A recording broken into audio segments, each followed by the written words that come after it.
So if at any point there is something that, if you want to ask a question, you'd prefer me to stop the recording, just let me know and we can stop and start as we go. Okay. I will be sending out the slides and the handouts, so please don't worry about taking notes. Like I said, use the chat, but I can't actually see it at the moment, so it might be easier to just unmute if you have a question. And then just to let you know, at the end, we'll be asking for feedback as well. So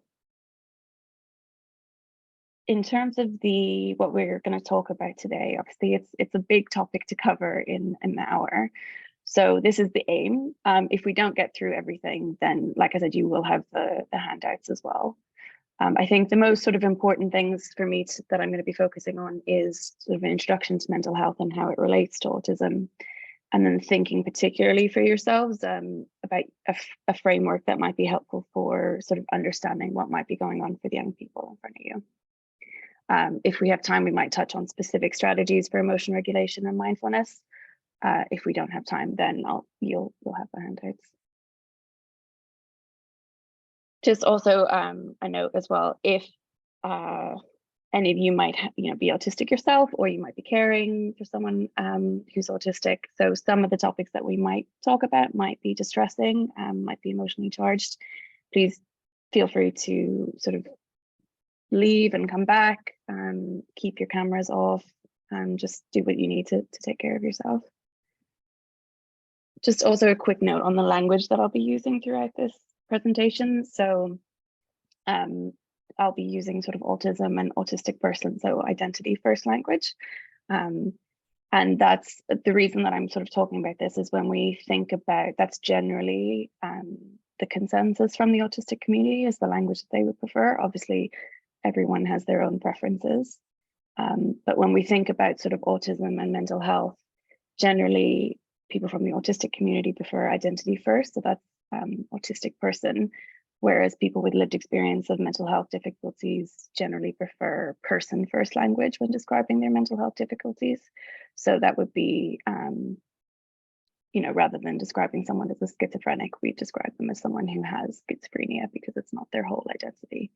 So if we're talking about a young person who is autistic but also has mental health difficulties, it's really important to think about the language that we use there.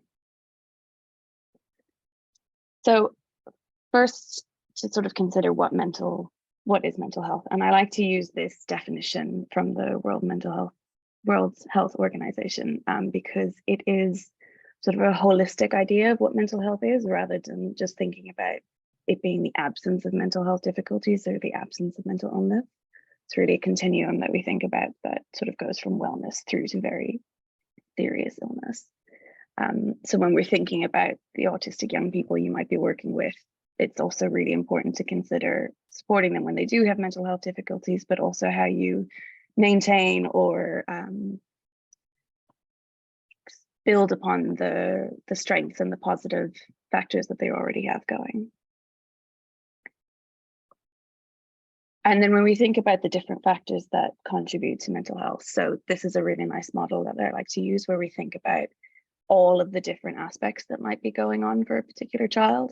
And where this is really important is if you have a child in front of you who's having mental health difficulties, or if you're just thinking about their mental health in general, really not just focusing on the autism or not attributing sort of their mental health difficulties solely to their autism, because it's the whole child that's going on. So we're thinking about the biological factors, so that might be sort of infections or hormonal problems or genetics, the social things that might be going on in their family, what's their culture, what are their attitudes in their community, the supports they're getting. And then there's their own psychology, their own personal psychology, so in terms of their personality, their coping strategies, things like that.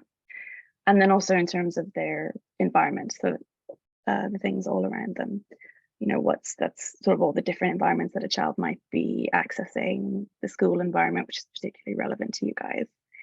And like I said, when we're thinking about mental health in autistic people, we need to really take a global view of all the factors that might be contributing. rather than just focusing on the ones that might be the most obvious. Obviously, it's really important to include those as well, but just making sure we're thinking about everything. So having said that, really what we are going to focus on today is the certain components of autism and how they might influence mental health. But I sort of wanted to say that with the caveat at the start that that's not the only thing that should be focused on. So, and the other really important thing when we're thinking about autism is to not sort of just accept mental health difficulties as an inevitability.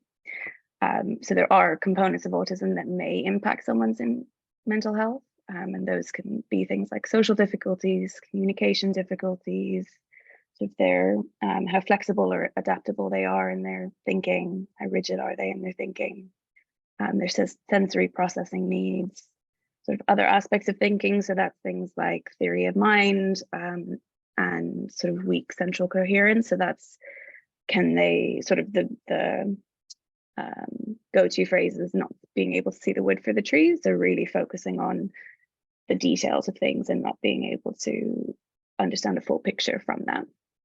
And then other things like learning difficulties, problems with executive functioning and coordination difficulties. So these are all the things that an autistic person might be struggling with that might be having an impact on their mental health. I'm not going to go into specific details about like these specific components. I'm more going to focus on the mental health side of things and a framework for understanding them. They are in the slides for your own information to go through later. But I suppose the most important thing is to, when we think about autism as a spectrum, so when you're thinking about the child that's in front of you, is really to a number of things. Have a really good understanding of autism itself and how it might present. So all of these components and sort of the subtle and less subtle presentations of how they might present in someone. And knowing that all of these factors can contribute to stress in autistic people, but also really thinking about the individual in front of you and their own uniqueness and how those are sort of combining together.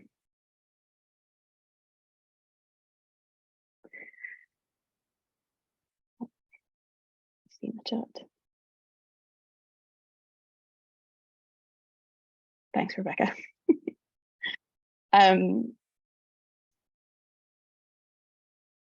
Okay, so just in terms of the particular issues that we need to keep in mind. So the first of all is a lack of access to specialist help, which I'm sure is not a surprise to any of you. And that's sort of a double whammy of there being not a lot of specialist services that autistic people can access, but then also sort of mainstream services having sort of anxieties about working with autistic people and feeling like they maybe don't have the expertise or the skills, and so that impacting their ability to sort of adapt their support and their interventions.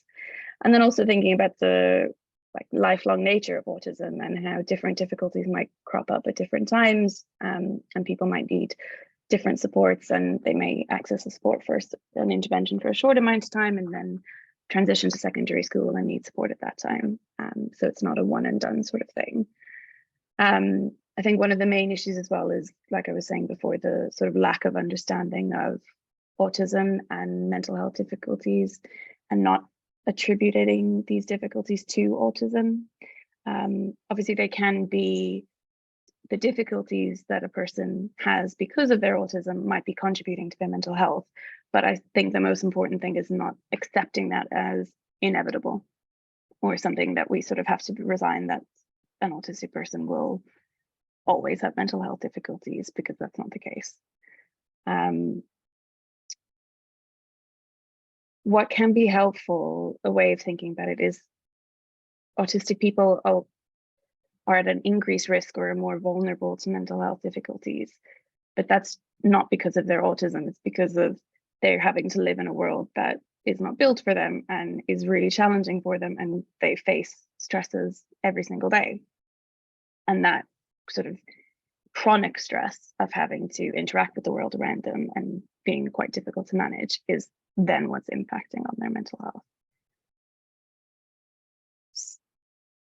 So in terms of the framework that I'm going to talk about, ideally, you know, I'd love to give you a model of care that sort of covers absolutely every eventuality and enables everyone to identify the stressors and have particular strategies. But I think that's optimistic in the 45-minute talk. So really what I wanted to do today was give you a framework for thinking about what might be potential stressors and how to sort of understand them all together when a child is in front of you. To sort of give you an overall picture, but obviously you know your school best and what sort of is feasible within your school environment.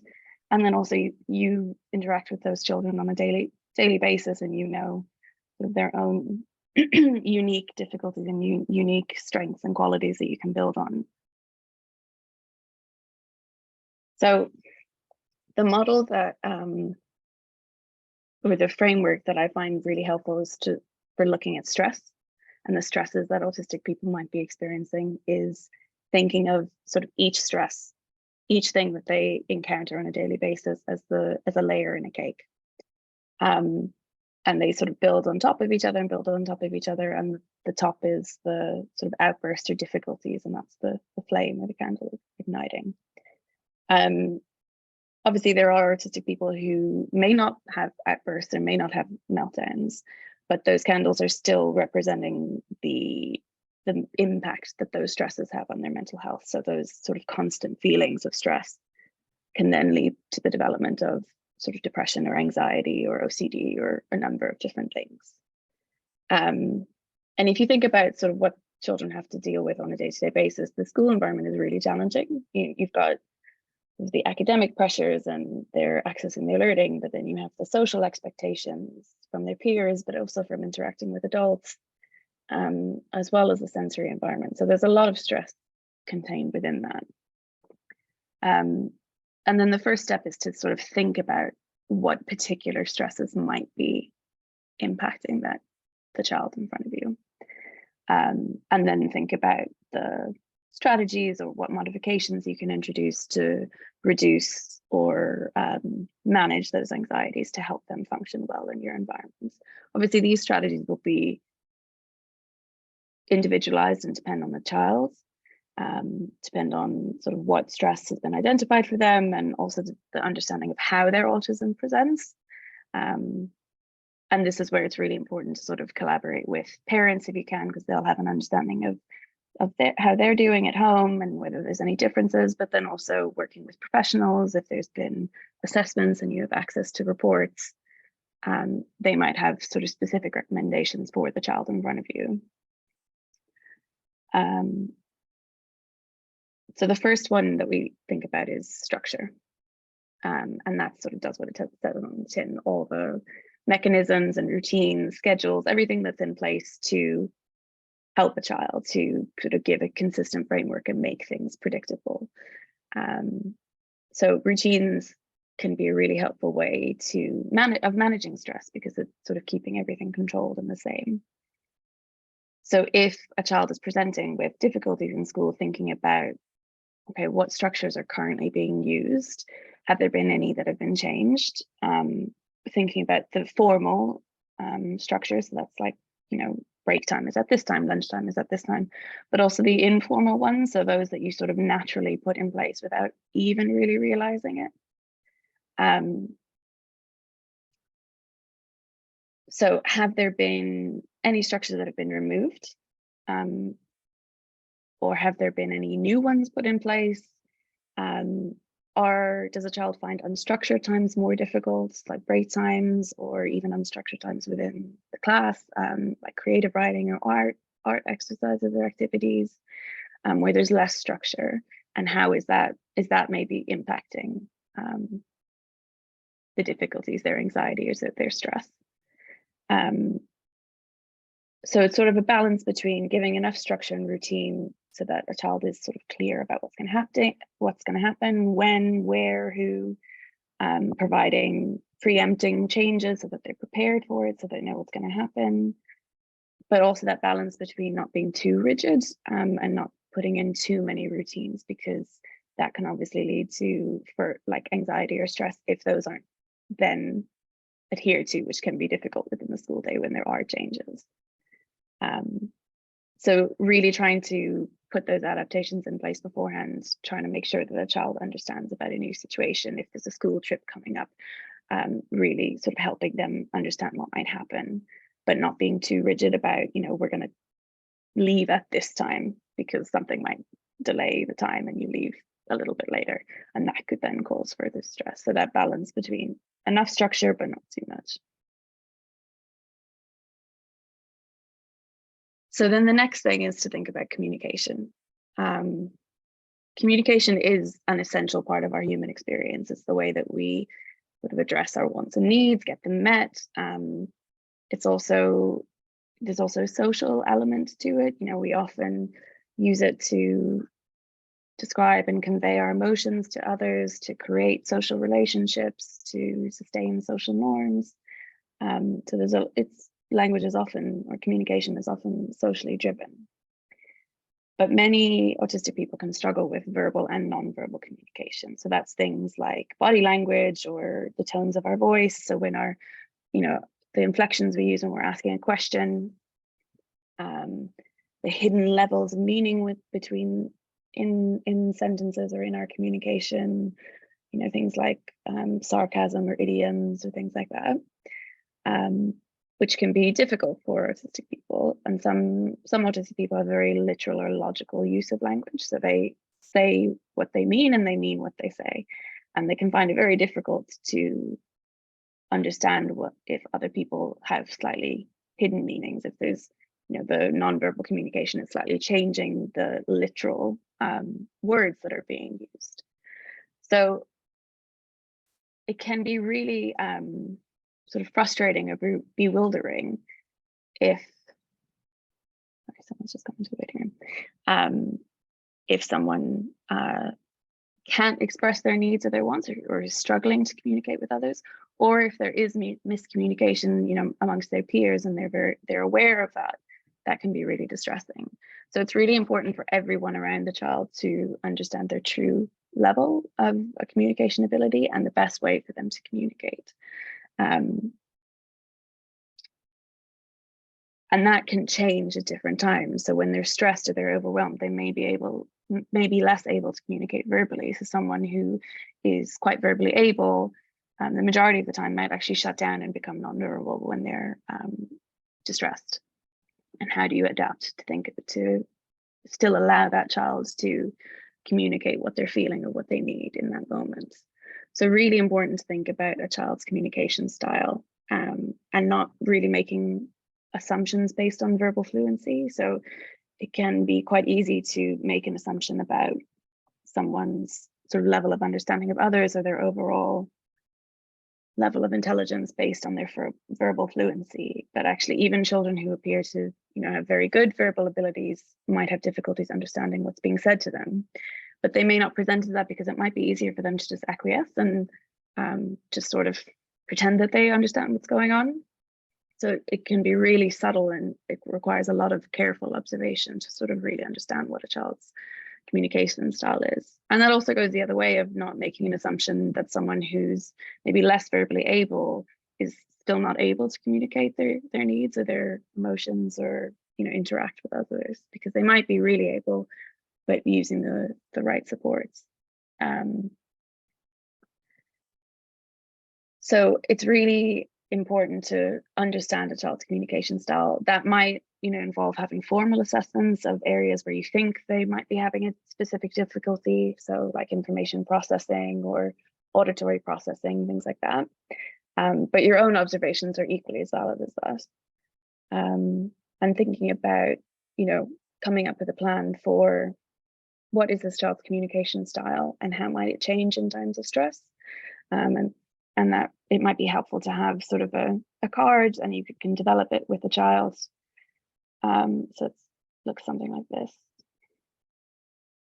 And obviously adapting for their age, their developmental level, whether pictures would be better, things like that. But really thinking about, okay, this is how I best communicate and how I need others to communicate with me, particularly in times of distress.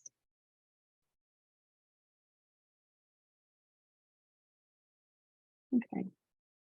So the next thing that we need to think about is others, and that is or any outside influences and other people.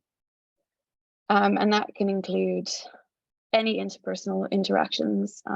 So that's with peers, with adults, with anyone. And it can also include the relationship with outside of school as well. So you might have a child coming into school who is experiencing a lot of arguments or a lot of conflict at home, and that's impacting their ability to function in school. But if you're not aware of that, then you might be sort of having the same expectations of a child, but their capacity to cope with the school environment or to engage in their learning is already dramatically reduced as soon as they come into school because of their experiences at home. So really important to think about all the different environments and the social interactions, the interactions with others that young people might be having. So my colleague Lindsay I think she's putting on her talk is on bullying, and that will be on Thursday. So I'm not going to go through this point in too much detail, but just thinking about the impact of stigma and discrimination under this heading of others. It's really important to keep this in mind for autistic people. Unfortunately, I mean, it is getting better, but unfortunately, autism and mental illness are still stigmatized in our mainstream culture. It is changing and it is getting better, but it's still something that continues to be stigmatized. And it's something to be aware of what the autistic people in your school might be experiencing. And bullying, being really clear that bullying is a form of discrimination. And if we think about that behavior in a different context, it would be unacceptable. It would be, if you think about translating that behavior into a workplace, it would be completely unacceptable and should be dealt with. And so really viewing bullying in the same way as that, because it can have a significant effect on young people's mental health. So, ranging from isolation or peer rejection to bullying. And also thinking about the messages, not just within the peers that they have in their school, but the messages that they might be receiving and how ways that you can counteract those messages. They might not be receiving directly negative messages directly from within your school environment, but they may still be accessing those and how that might be impacting their self-esteem as well. And as a result, they might not be offered the same opportunities to succeed. They might not be, they might not join sports teams, or they might not be considered for particular roles because of certain assumptions that are made of their capabilities or what they might be interested in or what they might be able to do. So really, being reflective about your environment and your roles and where you might be able to offer opportunities to build self-esteem. And again, Lindsay will be covering this in more detail on Thursday, but just thinking about what effects the stigma and discrimination can have on the young person themselves and how they might try and combat that by masking or by camouflaging, which requires a lot of effort on their part and can really impact their mental health in the long term. So thinking about how ways you might be able to notice that if they're masking, and strategies for helping them become more aware. So it's not always a bad thing. Everyone masks at certain times. We all sort of present a different face at certain times, but being aware of when you are doing it and when is it helpful and when is it maybe less helpful, and the sustainability of masking, and particularly sort of the core reason for masking. So reiterating to autistic people that there's not something wrong with them that they need to hide or they need to address. And then just other ways that you might be able to tackle stigma and discrimination. That's really taking a whole school approach of reiterating at all times, recognizing and challenging the discrimination whenever you see it, and not writing it off as kids being kids, or making jokes or things, but taking it seriously and reiterating the concept of neurodiversity, and everyone's different, and some people have certain difficulties, some people need more support, but we need all types of people, and it's never okay to discriminate. And also really sort of making sure that the child themselves understands that the bullying that they might be experiencing is not a reflection on them, it's a reflection on other people, and sort of helping them to continue to feel confident and accepting of who they are.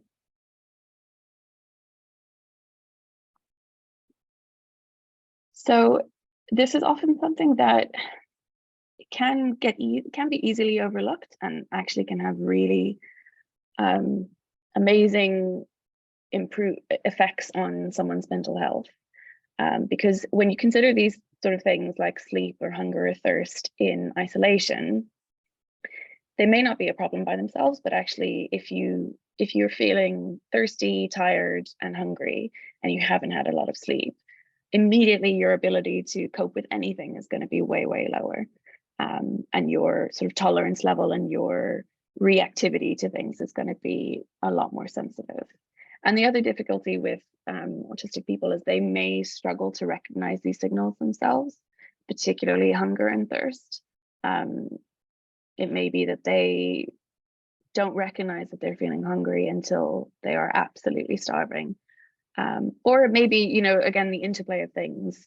I was working with a child who the lunchroom is incredibly noisy, and he has to queue and go through all these different steps of, he has to pay for his food, he has to do all of these things, and all of those things mean that he generally doesn't eat lunch that day, because the whole experience of eating lunch is incredibly stressful for him, and so he'd rather go without.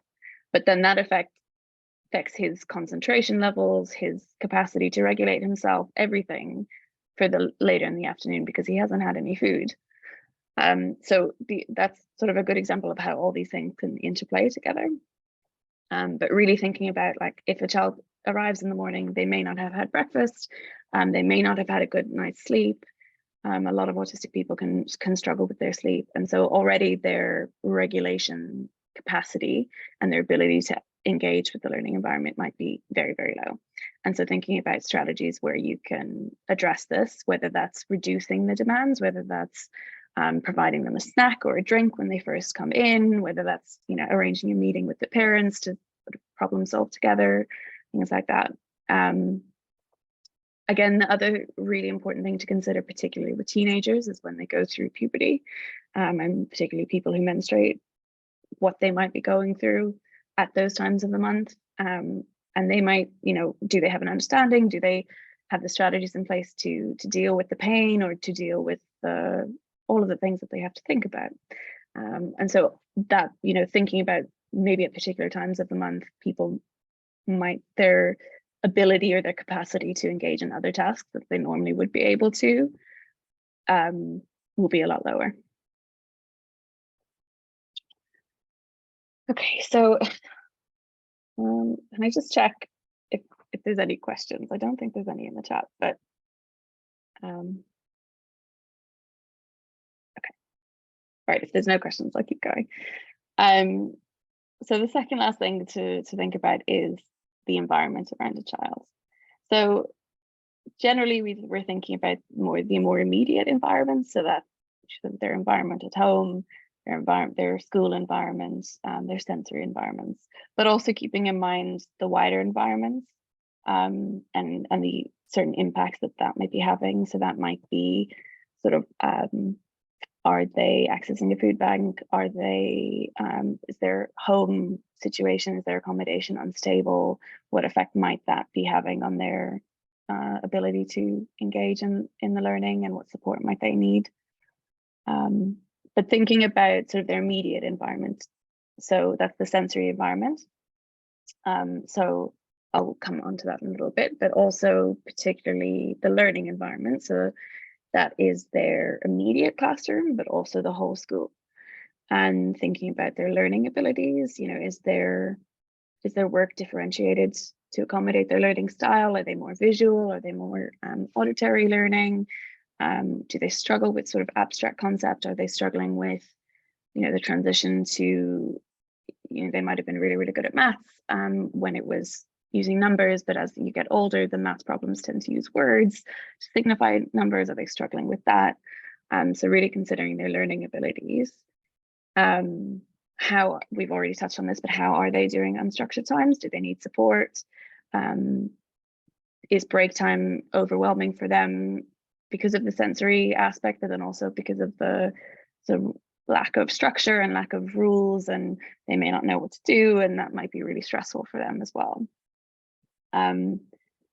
So thinking about their learning abilities and their academic attainments, it's also just really important to keep in mind that children might appear as if they, are doing fine and they're coping well, sort of at first glance, if you look at it sort of superficially, but they might be putting in so much effort to stay at that level that it's causing them a lot of stress. And when they go home, they might be, having meltdowns, or they might be having severe anxiety attacks, or really, really, really struggling. They might be withdrawing at home. And so really important to sort of, again, work carefully with parents, but also observe as closely as you can to look out for subtle indicators, and obviously talking to the child themselves, but keeping in mind that they may struggle to verbalize their emotions or verbalize what's hard for them, but also just checking in and seeing how much effort is required for them to do these tasks, if they're able to do them.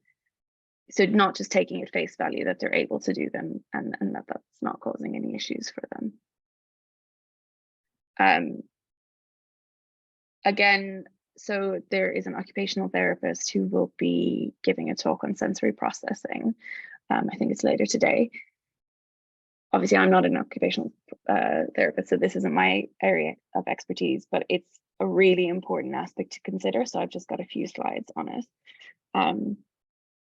So we live in a world where we're bombarded by sensory information, and our brain has to do so many different things just to be able to function in the world. We have to,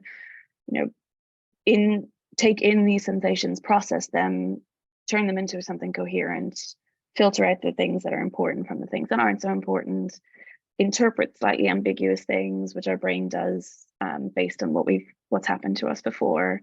So things like this picture that's here, most of us would look at that and see a face, because based on our previous experiences, we've seen, the two dots and the line or the shape there, and we see a face, and that's based on our experiences of what a face is, and our brain is sort of filling in that information. So sensory processing develops throughout our lives, but it's really accelerated when you're younger, in childhood, because obviously you're building up that bank of new experiences, and the world is very, very new for you. So when we're thinking about our senses, everyone sort of knows the 5, but there's 3 others that are really important to consider. So that's proprioception, which is where your body's in space, so your body position and your own sort of knowledge and sense of that. So that's, to be able for me to put my hand on my face, I need to know where my face and where my hand is in space. And then your balance, so that's the vestibular system, and your interoception. So that's what I was saying before. It's the body signals, the signals that your body sends to you. So that can be things like what I was saying before about hunger, thirst, needing to go to the bathroom. But it also is things like recognizing when you're feeling anxious, recognizing when you're feeling angry, recognizing when you're feeling sad, and all of the physical sides of emotions, which autistic people can struggle with.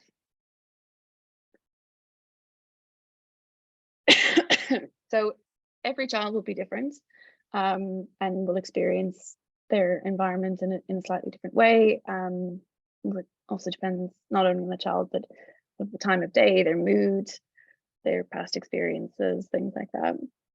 But some autistic people can struggle with have a lot of sensory processing difficulties, whether that's actually interpreting the signals that they receive from the world and their body, regulating that, filtering out the important from the non-important information, or using those signals to regulate themselves. and that can be really, really stressful for them.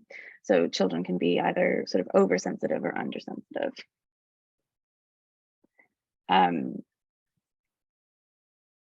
So when we think about these are just examples of sensitivity for you to go through at a later stage.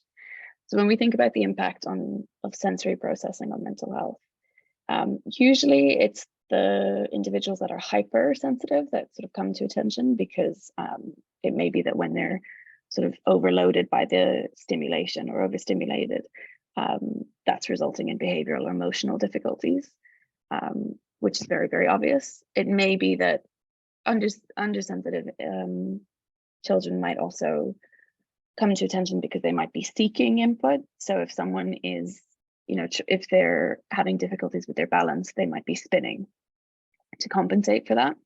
Or they might be someone who's like fidgeting and moving all the time, might be seeking movement as a way of regulating their proprioceptive. They might struggle with their proprioception.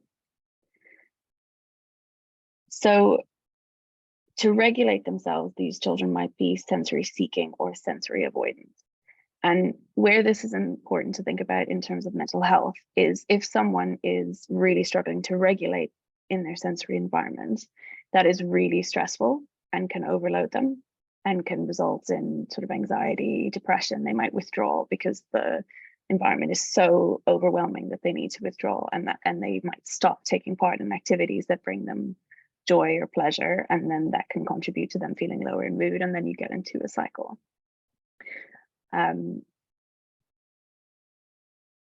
So really, when you're thinking about how to support someone who might be experiencing sensory difficulties, sort of the most important thing is thinking about where they're having that particular issue. Ideally, that would be through an assessment with an occupational therapist, particularly one who's trained in sensory integration. But obviously the waiting lists are long and budgets are low. So the Cognis website has a really good page. The occupational therapy page is really good in terms of helping you to identify where there might be particular issues and suggested strategies and modifications that you can try. So you can, obviously your own observations are also valid, and thinking about trialing and trialing certain things.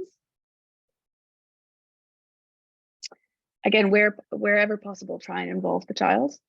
They may struggle to express what is actually, they may struggle to identify and express what's hard for them, but really trying to involve them wherever you can. Particularly about sort of modifications and strategies that might be helpful. Things that sort of can down-regulate or up-regulate their sensory input. So these are some suggestions.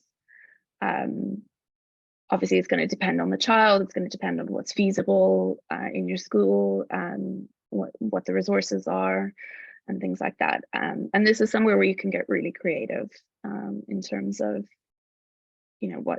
what might be helpful for the child.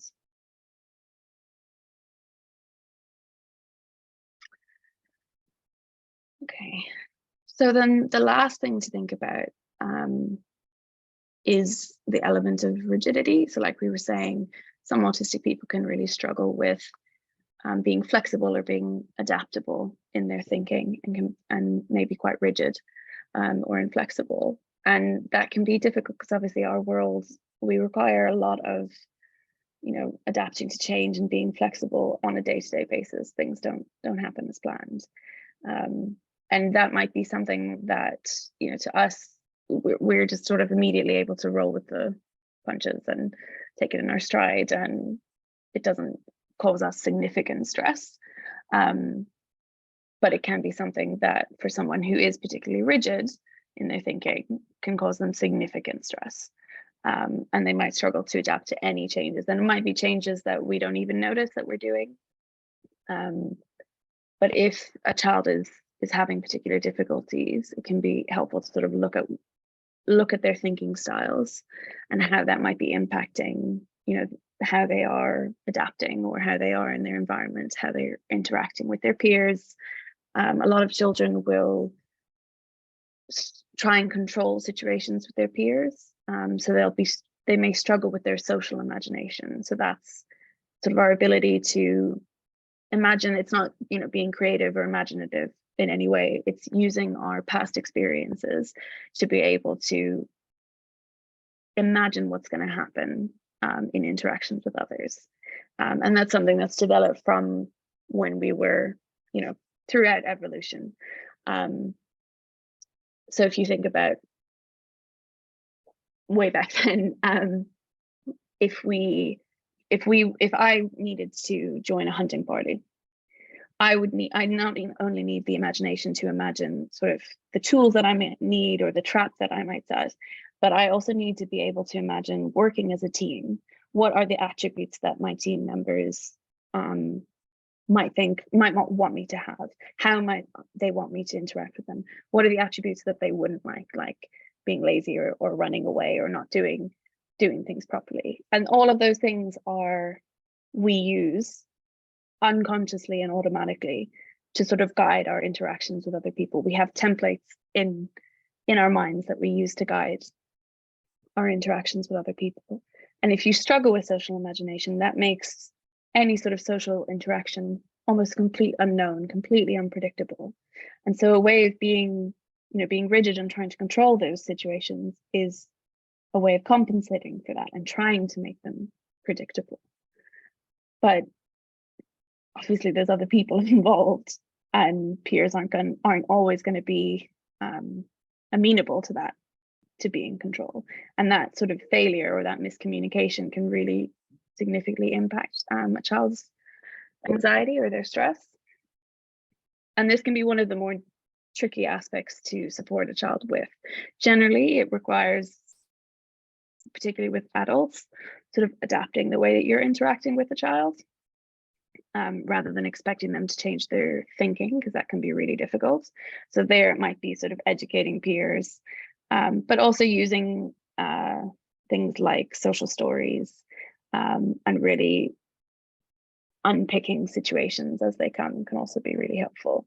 But just thinking about then after playtime, what impact that might have on their stress level and their mental health after break times, when they come back into class, it might have been a really, really tough time for them, and they might need, you know, some space to regulate themselves and calm down.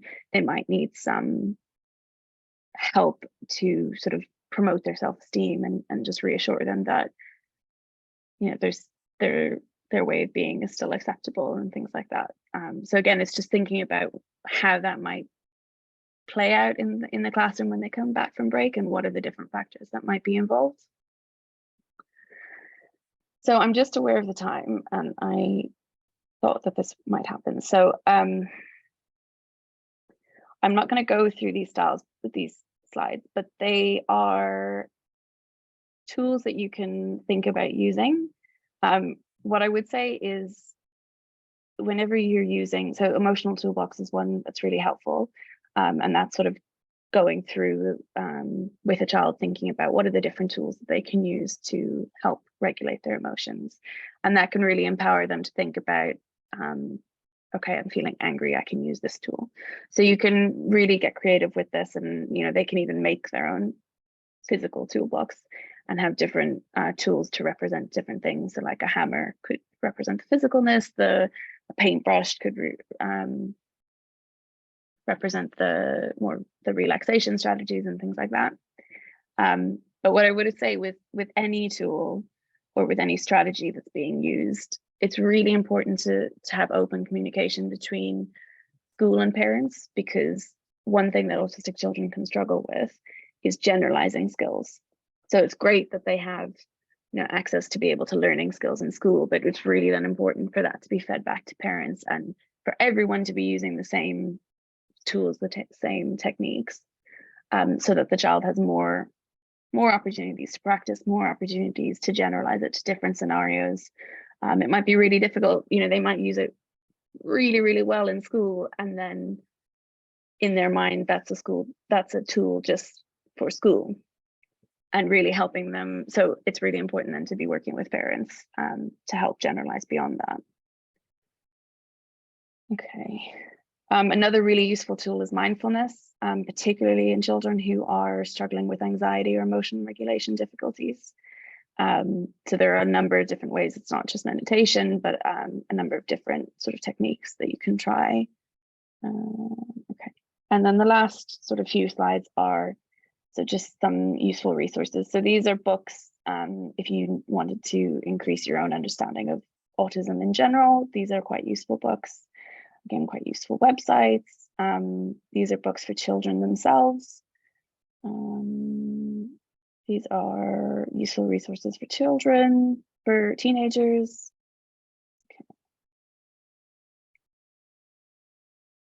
Okay. So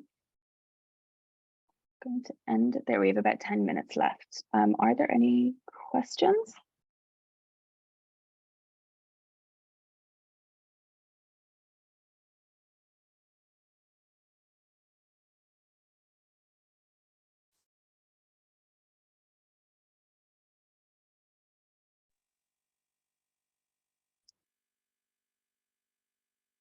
Hi, Laura, will you be sending all this information and the slides to us afterwards? Yeah, I'll be sending all the handouts. Okay, cool. It's very informative. It's just good to have it for reference. But yeah, of course. Yeah, thanks.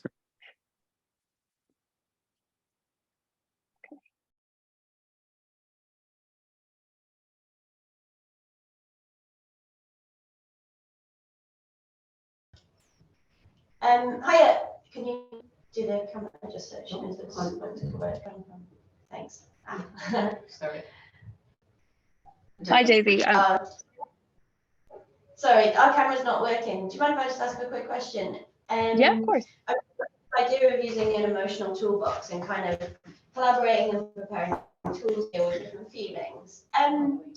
Do you have any kind of experience in using that with older teenagers, like kind of 15, 16? So I've got a specific kind of student in mind, and I can't really see him engaging in it with, like, you know, pretending it's this tool and that tool.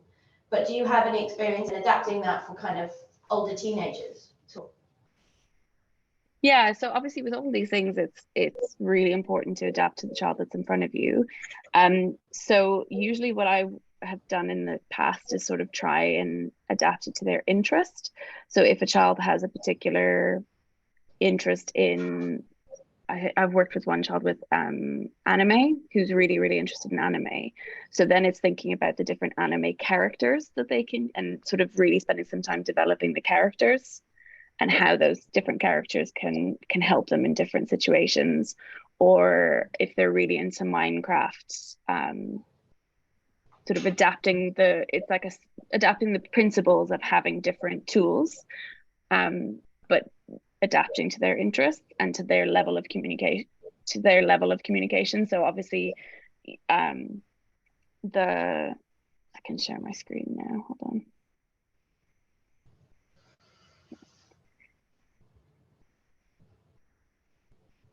So I don't know, can you see this on my screen? Yeah. Could you zoom in a tiny bit just onto the document, just it's a little bit small? Yeah. Oh, cool. So if I was working with a teenager, I would sort of adapt the worksheets again to their interests, but then also to make sure that the language and like the pictures are not as childlike or things like that. Does that make sense? Yeah, it does. Will you be able to share this as well? Yeah, so I'll be sending that through as well with the handouts. Thank you.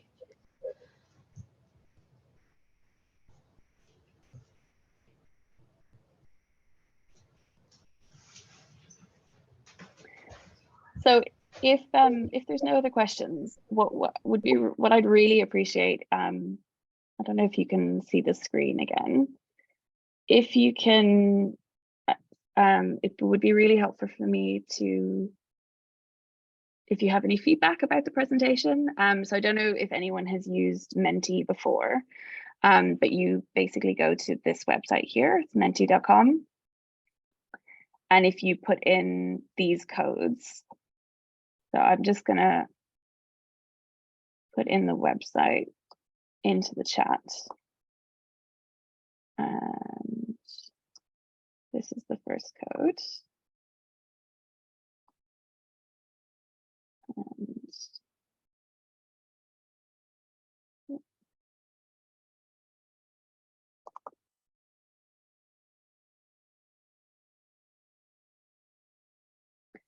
I'd really appreciate it if you were able to just provide some really short feedback. I think that should work.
So I'm going to leave that up for a little while, and I'm going to be around for a few more minutes if anyone does have any questions. But thank you so much, everyone, for attending, and I hope it was helpful. And I'll be sending out all the handouts and the sort of attached information as well.